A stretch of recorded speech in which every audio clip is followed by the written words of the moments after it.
Radhe Radhe, good morning. কেমন আছো তোমরা সবাই? আজ হলো শনিবার আর সকাল বাজে এখন 6:30 কি 7টা বাজে। আজকে আমার উঠতে না একটু দেরি হয়ে গেছে। চলে এসেছি ঠাকুর ঘরে আমার গোপালদেরকে জাগানোর জন্য। তো গোপাল জাগিয়ে তার সেবা দেওয়া আমার হয়ে গেছে, চলো তোমাদেরকে দেখাই।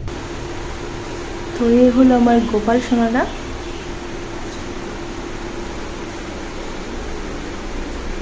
বাইরে কিন্তু প্রচন্ড পরিমাণে মেঘ করেছে, বৃষ্টিও হচ্ছে।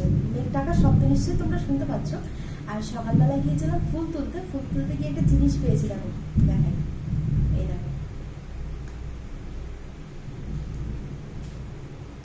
তো এই যে ফুল তুলে নিয়ে এসেছি, আর এই পেয়েছি হচ্ছে পেয়ারা। এই পেয়ারাটা হচ্ছে ভিতরটা লাল আর খেতে খুবই মিষ্টি, তবে এই পেয়ারাগুলো খুব বেশি বড় হয় না।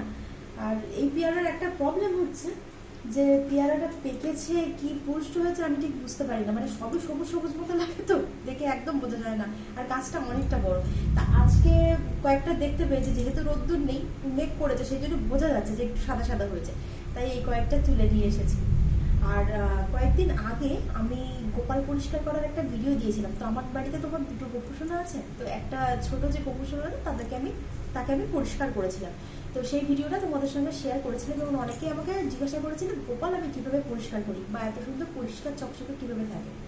তো আমি গোপাল পরিষ্কার করার কদিন পরে আর কি আমার শরীরটা একটু খারাপ করেছিল, যার জন্য আমি বড় গোপালটা করিনি, কারণ বড় গোপালটা না অনেকটা বড় আর সময়টা অনেকটা বেশি লাগে। এবার রাই আর আমি দুজন মিলে একসঙ্গে করি আর কি, কারণ একজন করতে গেলে না অসুবিধা হয়ে যায়, বাড়ির সমস্ত কাজকর্ম করে করতে অসুবিধা হয়ে যায়। তো যেদিন আমি বড় গোপালটা পরিষ্কার করবো সেদিন অবশ্যই তোমাদের সঙ্গে শেয়ার করবো যে কিভাবে আমি এই গোপালটাকে পরিষ্কার করি। দেখো, গোপাল পরিষ্কার করার অনেক রকম পদ্ধতি আছে আর কি। তো সব থেকে সহজ যেটা মনে হয় আমার, সহজ বলতে গিয়ে কি বলি, খুব সুন্দর পরিষ্কার হয়, মানে পদ্ধতি অনেক রকম আছে, তাতেও পরিষ্কার হয়, তবে সব থেকে সুন্দর যেটা পরিষ্কার হয় সেই পদ্ধতিটা তোমাদের সঙ্গে অবশ্যই শেয়ার করবো। তো চলো আজকের দিনটা শুরু করা যাক। সকাল সকাল ঠাকুর ঘর থেকে দিনটা শুরু করলে না মনটাও বেশ ভালো থাকে।